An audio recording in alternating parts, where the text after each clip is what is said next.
में इस देश के अंदर से शोभा यात्राएं नहीं निकलती हैं। इस देश में सिखों के भी अपनी नगर कीर्तन निकलते हैं, क्या वो मुस्लिम क्षेत्रों से नहीं निकलते? इस देश में क्रिश्चियन कम्युनिटी भी अपनी यात्राएं निकालती है, क्या वहाँ नहीं निकलते? इस देश में मुस्लिम समुदाय भी अपनी यात्रा निकालता है, वहाँ क्यों नहीं चलते? कभी आपने देखा किसी सिख जब सिखों की अपनी यात्रा निकल रही हो, वो कभी किसी के धार्मिक स्थल पर चढ़ के या वहाँ पे जाके अपमानित करने वाले जो गाने वो चला दे कोई? लेकिन बात बिगड़ता मामला कब है? जब आप विशेष समुदाय को गाली देते हैं। आप किसी विशेष समुदाय की मस्जिद पर चढ़ के आप उसमें अपना झंडा लगाने की कोशिश करते हैं। किसी के धार्मिक स्थल पे आप झंडा कैसे लगा सकते हैं ये बताइए? आप किसी के पर्सनल घर पे चढ़ के आप कैसे अपना झंडा लगा दोगे? आप मेरे मान लीजिए किसी गुरुद्वारे की छत पर कोई व्यक्ति आके अपना झंडा लगाकर बर्दाश्त कर लेगा कोई? किसी मंदिर पर अगर किसी विशेष समुदाय का व्यक्ति आके अपना झंडा लगाकर बर्दाश्त कर लेगा कोई? अगर आपने चूड़ी नहीं पहनी है आपकी बात हो सकती है, आपको पता होगा आपने चूड़ी पहनी है नहीं पहनी, अंदर सलवार पहनी है नहीं पहनी, वो आपका अपना पर्सनल वो होगा, इसमें किसी को कोई मतलब नहीं है। लेकिन बहराइच में जो घटना हुई वो निंदनीय है और उसको जितनी निंदा की जाए वो उतनी ही कम है, मैं साफ कहता हूँ। क्योंकि देखिए बहराइच की घटना में एक बच्चे की हत्या हुई है, अभी आरोप लगाया जा रहा है दूसरे पक्ष पे, लेकिन अभी ये सबूत नहीं है कि दूसरे पक्ष ने हत्या करी हो। क्योंकि दंगाई जो दंगा भड़काने वाले होते हैं पीछे से आके कुछ भी करके चले जाते हैं और आरोप दूसरे पे भी लगा देते हैं। ये हमने दिल्ली की घटनाओं में या उत्तर प्रदेश की कई घटनाओं में हमने देखा है। रही बात बहराइच की घटना में, तो इस देश का संविधान ये अधिकार किसी को नहीं देता कि आप किसी भी धार्मिक किसी झंडे को उतार के किसी घर के अंदर घुसकर उसके धार्मिक झंडे को उतार कर आप बाहर फेंक दो और अपना झंडा लगा दो। कह रहे लोग तालिबान थोड़ी है, ये हिंदुस्तानी है, हटा दिया तो क्या दिक्कत? नहीं, मैं इसे बता देता हूँ, ये देश पहली बात हिंदुस्तान नहीं है, देश भारत है। मूर्ख लोग हैं जो इसे देश को हिंदुस्तान बोलते हैं, क्योंकि इस देश के संविधान में क्लियर लिखा हुआ है इंडिया दैट इज़ भारत। तो यहाँ पे जब आप एक धर्म का देश बनाने की बात करें, हिंदुस्तान बनाने की बात जब करते हैं तो आप एक धर्म का देश बनाने की कोशिश करते हैं, जबकि हमारा देश लोकतंत्र वाला देश है, जो तमाम जितने भी धर्म है वो सब इसमें रहते हैं, धर्मों का समूह यहाँ पर रहता है। तो झंडा हटाने में गोली मार दिया जाए? नहीं, अभी क्या सबूत है कि उन्हीं लोगों ने मारा है? क्या ऐसी कोई वीडियो सामने आई? लेकिन यहाँ पे एक हमारे मीडिया में मैं बहुजन मीडिया की बात नहीं करता, नेशनल मीडिया के अंदर और शासन और प्रशासन के जो लोगों में एक बहुत बड़ी कमी है। वो जहाँ जालीदार टोपी देखते हैं ना, उन्हें आरोपी घोषित कर देते हैं। माफ़ी चाहूँगा, मैं ये शब्द यूज़ नहीं करना चाहता, लेकिन हकीकत यह है जहाँ पे मुसलमान दिख गया तो आरोपी मुसलमान को बना दिया जाएगा। अगर वहीं पे आरोपी अगर कोई सिख दिख जाएगा तो उसे खालिस्तानी बना के उसे गुनहगार पेश कर दिया जाएगा। अगर वहाँ पे आदिवासी दिख जाएगा तो उसे नक्सलवादी कह के उसे आरोपी घोषित कर देगा। लेकिन टारगेट किया जाता है। लेकिन जो सवर्ण मानसिकता के मनुवादी लोग हैं वो कभी इस देश में गुनहगार नहीं हो सकते। ये बार बार ये बात हमने देखी है और इस देश के शासन और प्रशासन को समझना होगा। आप लोग आज जो जहर बो रहे हैं, शासन और प्रशासन के लोगों से मैं बात कर रहा हूँ कि आज जो आप जहर बो रहे हैं इसका परिणाम कल आपके घरों तक भी पहुँचेगा। क्यों? क्योंकि आपकी जिम्मेदारी थी, आपने शपथ ली थी इस देश के संविधान की, ना कि किसी धार्मिक ग्रंथ की। लेकिन आप लोगों ने इस देश को धार्मिक देश बनाने की पूरी जो पुरजोर कोशिश कर रहे हैं और एक विशेष संप्रदाय के लोगों को बार बार टारगेट करके उनके ऊपर जो अन्याय कर रहे हैं उससे आज नहीं तो कल नहीं तो परसों एक दिन बगावत जरूर होगी और वो बगावत करवाने वाले आप खुद होंगे। योगी आदित्यनाथ कह रहे हैं मिट्टी में मिला दिए जाएंगे सारे दंगाई जो हैं। वो याद रखिएगा, इस देश में ये देश में कहा ना लोकतंत्र से चलता, राजतंत्र से। वो कह रहे हैं मिट्टी में मिला देंगे। ये समझना होगा उन्हें भी, 5 साल की सत्ता होती है, 5 साल के बाद कौन सा व्यक्ति किस राजनीतिक दल को मिट्टी में मिला देगा ये नहीं पता होता।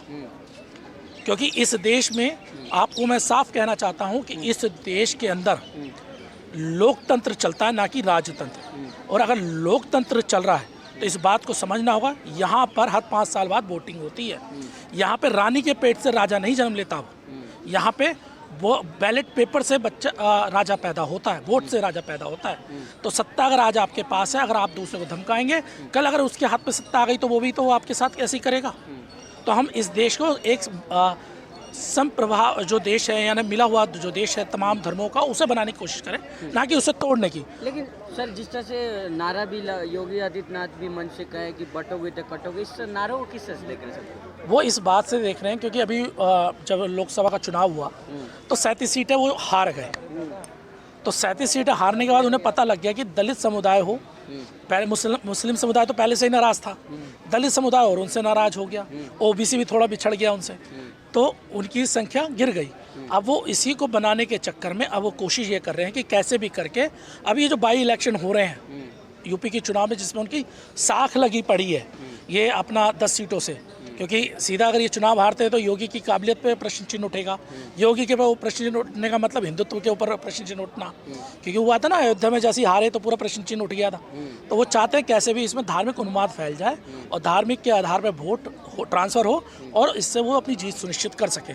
लेकिन मैं आपको खुल के कहना चाहता हूँ, उत्तर प्रदेश में चाहे दलित समुदाय हो या मुस्लिम समुदाय, वो अब एक हो रहे हैं और ये बहुसंख्यक आबादी किसी भी हालत में अब आपकी जो साजिश है उसे बढ़ने नहीं देगी। लेकिन सर हमेशा शोभा यात्रा पे पत्थरबाजी होता है, आपने हर जगह देखा होगा पत्थरबाजी हो जाती है। देखिए, जब ये शोभा यात्रा की बात आती है तो उसमें इस देश के अंदर से शोभा यात्राएं नहीं निकलती हैं। इस देश में सिखों के भी अपनी नगर कीर्तन निकलते हैं, क्या वो मुस्लिम क्षेत्रों से नहीं निकलते? इस देश में क्रिश्चियन कम्युनिटी भी अपनी यात्राएं निकालती है, क्या वहाँ नहीं निकलते? इस देश में मुस्लिम समुदाय भी अपनी यात्रा निकालता है, वहाँ क्यों नहीं चलते? लेकिन उसके अंदर एक चीज़ होती है कि जब कुछ लोग, मैं ये नहीं कहता सारे लोग खराब हों, लेकिन उसमें कुछ गिने चुने ऐसे भी लोग होते हैं जो पूरे जैसे हजारों की तादाद में यात्रा में लोग शामिल होते हैं जो धार्मिक स्तर पे आते हैं, लेकिन कुछ दंगाई टाइप के लोग भी उसमें इंटर कर जाते हैं। क्या जरूरत आवश्यकता? कभी आपने देखा किसी सिख, जब सिखों की अपनी यात्रा निकल रही हो, वो कभी किसी के धार्मिक स्थल पे चढ़ के या वहाँ पे जाके अपमानित करने वाले जो गाने वो चला दे? कोई नहीं चलाता। इसी तरह दूसरी कम्युनिटी के जो लोग वो भी नहीं चलाते। आप एक तरफ तो आप यात्रा निकाल रहे हो, दूसरी तरफ किसी विशेष समुदाय के मस्जिद के आगे आके या उनके घरों पे चढ़ के वहाँ के उनके झंडे, उनके धार्मिक झंडे फेंक दोगे, उसके बाद वहाँ पे उल्टे सीधे गाने चलाओगे। मैं यहाँ पर कई लोग कहते हैं डीजे की बात आती है, यहाँ डीजे की बात नहीं है। डीजे बजाइए, क्यों डीजे बजता नहीं है? मेरी कॉलोनी में अब लगातार जागरण हो रहे थे तो डीजे नहीं बज रहे थे, हमारी कॉलोनी से लगातार बजे। इसी तरह तमाम उसमें चलते हैं। लेकिन बात बिगड़ता मामला कब है? जब आप विशेष समुदाय को गाली देते हैं। आप किसी विशेष समुदाय की मस्जिद पर चढ़ के आप उसमें अपना झंडा लगाने की कोशिश करते हैं। किसी के धार्मिक स्थल पे आप झंडा कैसे लगा सकते हैं ये बताइए? आप किसी के पर्सनल घर पे चढ़ के आप कैसे अपना झंडा लगा दोगे? आप मेरे मान लीजिए किसी गुरुद्वारे की छत पर कोई व्यक्ति आके अपना झंडा लगा कर बर्दाश्त कर लेगा कोई सिख? इसी तरह किसी मंदिर पे अगर किसी विशेष समुदाय का व्यक्ति आके अपना झंडा लगा दे, बर्दाश्त कर लेगा कोई? नहीं सर, कानून तो हाथ में नहीं ले सकते ना। मैं कानून की बात कर रहा हूँ कि कानून हाथ में नहीं ले सकते, मैं मानता हूँ। लेकिन सवाल ये बनता है कि उस समय उस चीज़ को संभालने वाला कौन था? उस चीज़ को संभालने वाला तो वहाँ के प्रशासन के लोग ही थे ना। तो प्रशासन अगर उसमें उसी समय जिस समय वो लड़का वो काम कर रहा था, झंडा डाला, अगर प्रशासन उसे तुरंत उसी समय गिरफ्तार करके ले जाती तो क्या उस बच्चे की जान जा सकती थी? ईमानदार से बताइएगा, क्यों मौका दिया पत्थरबाजी होने का? तो कहीं ये दिखाई देता है कि शासन और प्रशासन के लोग कहीं ना कहीं इसमें मिले हुए हैं और सरकार से शय प्राप्त है उन लोगों को। और ऐसी स्थिति में हमें देखना होगा। मैं बार बार एक बात अपने लोगों से कहता हूँ कि आपको इन ऐसे लड़ाइयों में नहीं बढ़ना चाहिए, आपको एजुकेशन की तरफ बढ़ना चाहिए। और ये जो आपके अंदर की जो वो अंदर से भावना उखड़ती है ना, नई नवेली, अरे जो लोग आपको मंदिरों में जाने से रोकते हैं, खासकर मैं दलित समाज के अपने भाइयों से कहना चाहता हूँ, जो आपको मंदिरों में जाने से रोक देते हैं, जो आपको मुँह रखने में मार देते हैं, जो आपकी बहन बेटी के साथ शोषण करते हैं, जो केसेस हम देखते हैं, आप उनके साथ खड़े होने की बात करें। कुछ जो ऐसे दलित समाज की कुछ जातियाँ उनके साथ खड़ी हो जाती हैं, मैं उनको कह रहा हूँ, अरे भाई इस देश का मुसलमान कन्वर्टेड है, वो इन्हीं दलित जातियों या ओबीसी जातियों से निकला हुआ है, वो आपका अपना अभिनंग है। आप उसे जोड़ने की जगह आप उसे तोड़ रहे हो उसके धर्म की वजह से। अगर देश में दलित और मुस्लिम एक हो जाए तो ये ऐसे इन चीज़ों पे लगाम लगाई। जिसकी मुझे बताइए मायावती के शासन में कितनी ऐसे दंगे हुए, मुझे बताइए ना। प्रायोजित दंगे होते हैं क्या ये सब? ये सब प्रायोजित होते हैं। हमने देखा जिस स्टेट में चुनाव होता है, जैसे अभी चुनाव की तारीख घोषणा हो गई या उसके आसपास में ये दंगे शुरू हो जाते हैं, तो कहीं ना कहीं साफ दिखाई देता है इससे कहीं ना कहीं राजनीतिक स्वार्थ वाले जो राजनेता हैं जिनकी सियासत ही धर्म पर चलती है वो लोगों को फ़ायदा होता है। और उसे रोकना है तो पहले आपको इसका हिस्सा नहीं बनना है, इससे अलग होना है। लेकिन सर लगातार जो कपड़ों से तो दंगाइयों को पहचान लेती है ना बीजेपी सरकार के लोग पहचान ले रहे हैं। हाँ, ये बात सच है कि वो सरकार के लोग पहचानते हैं, लेकिन वो कलर नहीं बताते कि कौन सा कलर है। हमने देखा ना, बहुत सारी वीडियो सोशल मीडिया पड़ी हैं। हमने कई वीडियोस ऐसी देखी जब प्रशासन के लोग होते हैं, प्रशासन के लोग वीडियो बनाते हैं, लेकिन वो वीडियो कहाँ से बनाते हैं? जहाँ से हिंदुवादी संगठन पथराव कर रहे होते हैं, यानी मुसलमानों की तरफ की वीडियोस बन रही होती हैं। क्या एक भी हिंदुवादी संगठन की तरफ की वीडियो लीक होती है? क्या हमने ऐसी वीडियो नहीं देखी जहाँ पत्थर फेंक रहे हैं, वहाँ पे हिंदुवादी संगठन के लोग पत्थर फेंक रहे हैं, पुलिस वाले उनके साथ खड़े हो रहे हैं, बस वो इसलिए उन्हें कुछ नहीं कहता कि वो भारत माता की जय बोल देते हैं, वहाँ पर ही भारत माता की जय बोल के वो पत्थर फेंक देते हैं, तो वो जस्टिफाई हो जाता है। तो हिंदू भारत माता की कहाँ बोली जाती है? जय श्री राम बोली जाती है। नहीं, वहाँ पे बहुत सारे, मैं बहुत सारे वीडियोस आपको प्रोवाइड करा सकता हूँ जिसमें ऐसा होता है। जाएंगे सर, इस पत्थरबाजी से हिंदू डरेंगे थोड़ी। देखिए, जो लोग ये बात कह रहे हैं कि हिंदू डरता है, मुझे नहीं लगता, ये तो मूर्खता वाली बात है। और खासकर ये सरकारों द्वारा बनाया गया सबसे बड़ा मिथ है। और वो इसलिए, इस देश की बहुसंख्यक आबादी जिसे आज भी हिंदू माना जाता है नहीं, लेकिन माना जाता है, तो अगर 150 करोड़ की आबादी में से सिर्फ 26 करोड़ मुसलमान हैं, और 26 करोड़, मुझे लगता, अगर ये जब ये प्रश्न आता है कि मुसलमान डरा देगा, तो मेरे बहुत सारे हिंदू दोस्त हैं, वो क्या है, उनसे पूछता हूँ, भाई तुम मुसलमानों से डरते हो? मना कर देते हैं, कहते हैं नहीं भाई, हमारा भाईचारा है। तो फिर वो डरने वाले कौन है? ये जो डराने की बात करते हैं, ये लोग वो हैं जो खुद डरे हुए हैं, जिन्हें ये पता है अगर उनकी सत्ता, अगर ये धर्म की सियासत ना करें तो उनकी सत्ता उड़ जाएगी। ये वो डरने वाले लोग हैं, उसके अलावा कोई नहीं। सर, ये जो गाने बज रहे हैं, राम राम चिल्लाएंगे मुल्ले, इस तरह के गाने काटे जाएंगे, इस तरह के गाने जो गा रहे हैं सिंगर, उनके ऊपर कार्रवाई होनी चाहिए कि? देखिए, मैंने अभी आपके सामने कहा कि जब गाने बजते हैं और खास विशेष समुदाय को भड़काने के लिए, उन पर लगाम लगनी चाहिए, लेकिन लगाम नहीं लग रही है, तो सत्ता का उन्हें शय मिला हुआ है। आप आज, मैं कह रहा हूँ, आप एक सिंगर को ऐसे को उठाइए और अंदर ढंग से तोड़िए पुलिस वाले। भाई, गलत काम के लिए तो तोड़ा जाएगा ना पुलिस वालों के माध्यम से, 3rd डिग्री देंगे ना, 1-2 को डिग्री दे दीजिए, 3rd डिग्री दोबारा से कोई ऐसा गाना बना दे तो लिख के ले लीजिए। प्रशासन स्वागत करती है सर, देखे नहीं, जो राम को लाए उनको लाएंगे सर। देखिए, मैं आपके माध्यम से फिर यह बात कह रहा हूँ, इसमें मैंने खुल के बात कही कि जो लोग ये बात करते हैं, आप राम को लाए हैं, कोई आपको विरोध नहीं कर रहा, आप लाइए, लेकिन आप उसमें गाली क्यों देंगे किसी विशेष समुदाय को या किसी अन्य धर्म के लोगों को?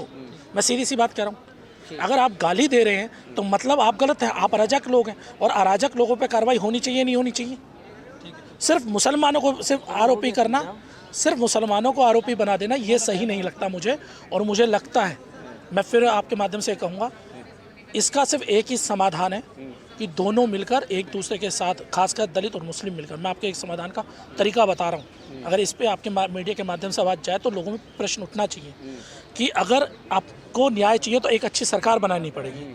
और इसमें खासकर मैं दलित समाज से एक बात कहना चाहूँगा, अपने जो मेरा समाज है, मैं उससे एक बात कहूँगा कि अगर उत्तर प्रदेश में मुसलमान आपका समर्थन करके 4 बार आपको मुख्यमंत्री बना सकता है, तो आपकी भी जिम्मेदारी बनती है कि दिल्ली में 12% के आसपास जाटव हैं, 11.78, और तकरीबन 13% है मुस्लिम, और 80 की जो आबादी है टोटल आ जाती है 20 से 21%। अगर ये 20 और 13, अगर 33% लोग भी अगर इकट्ठा हो जाए, तो क्या दिल्ली का मुख्यमंत्री एक मुसलमान नहीं बन सकता? क्यों नहीं मुस्लिम एक प्रतिनिधित्व को आप झेल सकते? मैं सीधी बात करूँ, मैं दलितों से भी सवाल है, मेरा समाज के लोग हैं, लेकिन उनसे भी सवाल है, क्योंकि अगर वो आपको अपना नेता बना सकते हैं तो आपको भी उन्हें अपना नेता मानना पड़ेगा। दोस्तों, वीडियो पसंद आए तो लाइक, शेयर और News 22 लाइव को सब्सक्राइब करना ना भूलें। शुक्रिया। देखते रहें News 22 लाइव, सदैव आपके साथ।